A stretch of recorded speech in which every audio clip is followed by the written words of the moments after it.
තෙරුවන් සරණයි ස්වාමීන් වහන්සේ. මේ ඊළඟට චාන්දනී වික්‍රමසිංහ කියන එක්කෙනා ප්‍රශ්නයක් නැවතත් යොමු කරලා තියෙනවා. අපි මං හිතන්නේ මීට කලිනුත් එයාගේ ප්‍රශ්නයක් ගැන කතා කරා. මේ එයා කියනවා ඔය කියන සත්‍යය ඉන්නේ කොහෙද?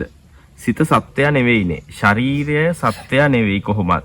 සිතයි ශරීරයයි ඇරුණහම කොහෙද ඉන්නේ සත්‍යය? මහාවීරගේ ආත්මවාදය ගෙඩි පිටින්ම අරගෙන බුදුහාමුදුරුවෝ අනාත්මයි.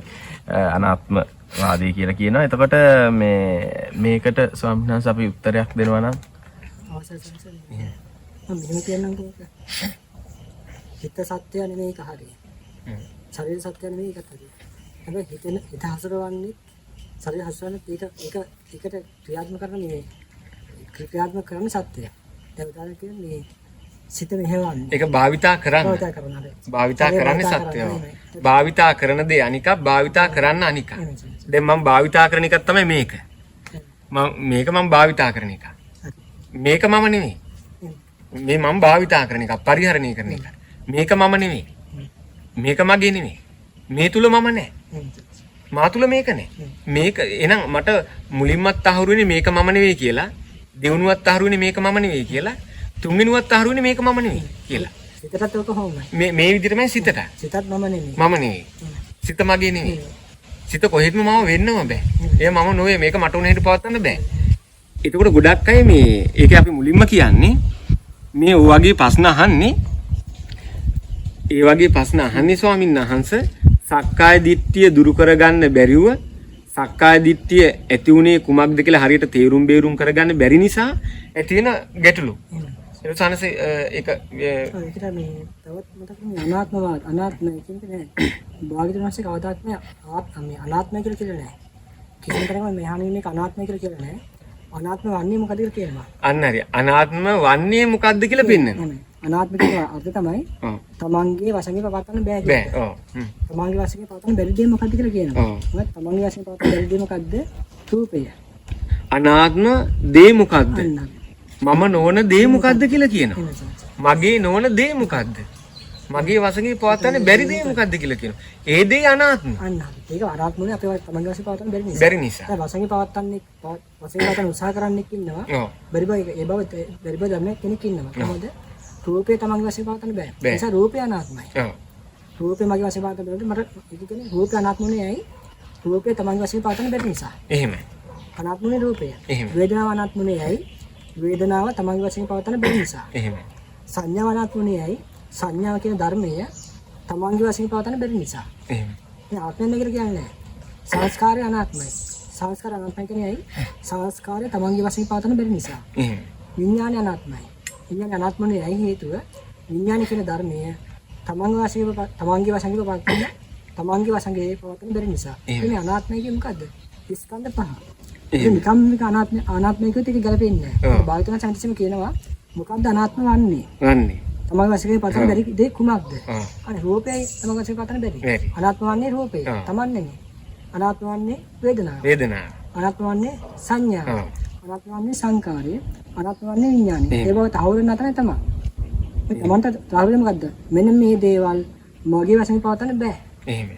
ඒක අනාත්මය කියලා කියන්නේ. එහෙමයි. ආත්මය නැහැ කියන කතාවෙන් නෙමෙයි. මොකද තව එකක් මතක් කරගන්න මේ ගොඩාක් දර්ශන ආදි කාලේ විහිච්ච ගොඩාක් දර්ශනට මූලික ඇවිල්ලා තියෙන අපේ ධර්මයේ. එහෙමයි. පරිණාම දර්ශන මොකක්ද? දර්ශන තමයි බුද්ධ දර්ශනය. දර්ශනය. බුදුරජාණන් වහන්සේ දර්ශනයි පරිණාම දර්ශනය. ඒකෙන් තමයි මේ කැඩිච්ච ගොඩාක් ආගම් බෙදලා තියෙන ඕකෙන් කොටස් අරගෙන. එහෙමයි. ඒකෙන් කොටස් අරගෙන තමයි බෙදලා තියෙන්නේ. ඒක තමයි ඇදී තියෙන්නේ. නමුත් දැනගන්න මම ඒ සභාවේ කිව්වේ. මොකද මේ මෙතන පෙන්වලා දුන්නේ මොකද්ද? ආත්මයන් නැගේ කතාව භාග්‍යවංශ ගොඩක් දිසා කරලා නැහැ. එහෙමයි. දැන් ආත්ම දමනය තියෙන භාග්‍යවංශ ධර්මයේ තුල. ආත්ම දමනය කරනවා. එහෙමයි. කියන එක. මේ ධර්මයේ දමනය කරොත් එයා සැපෙන්න පුළුවන්. අපිට මේ ආත්මය දමන ගන්න බැරුණොත් ආත්මය රකින්න බැරි වුණොත් දුකයි අපිට දැනෙන්න ගන්න. අපි අමලක ආත්මය රැක්කොත් දමනය කරලා ඒලාට මොකද වෙන්නේ? ඒලාට තමයි සැපේ තියෙන්නේ.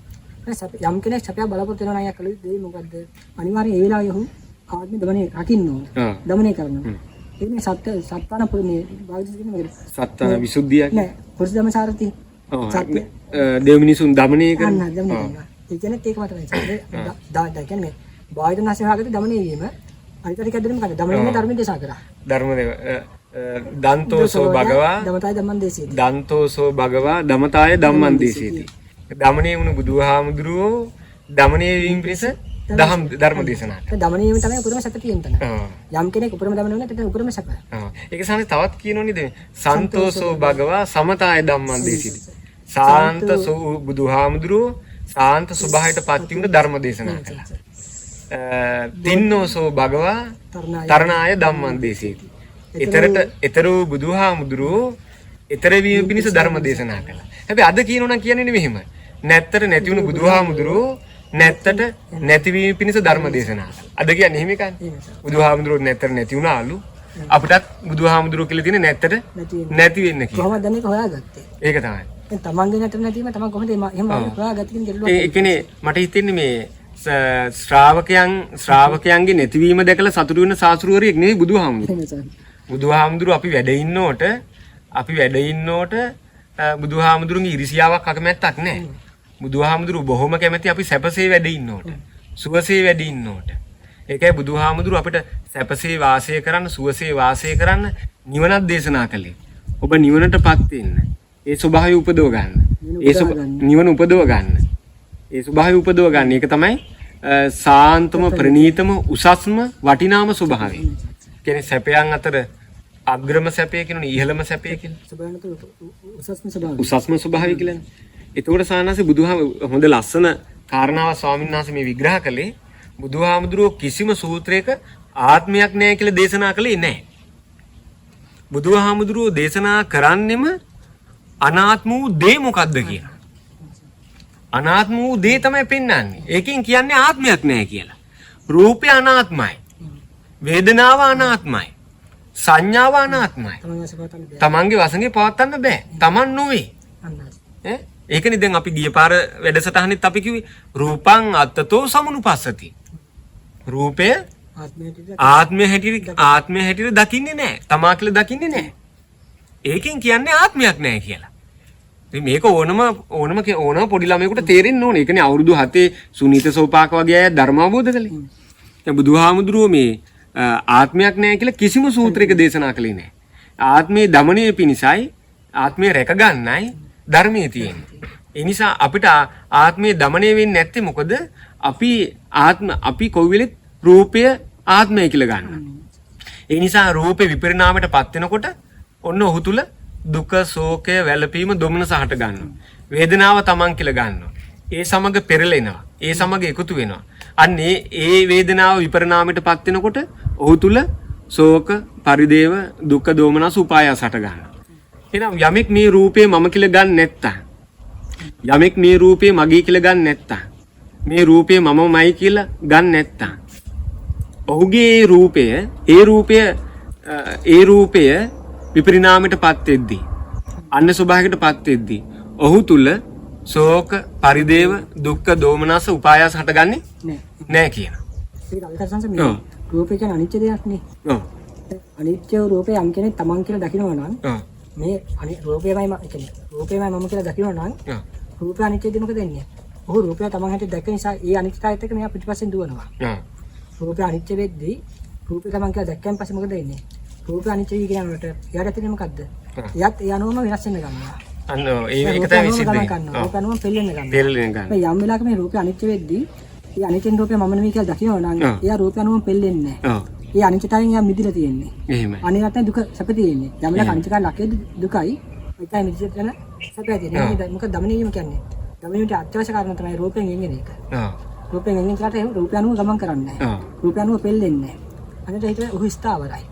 එයාට සැපේ තියෙනවා. ස්ථාවරච්ච ගමන් දමනය වෙලා ඒකම සැපේ තමයි දැනෙන්න ගන්නවා. ඒක ඇත්තම මේ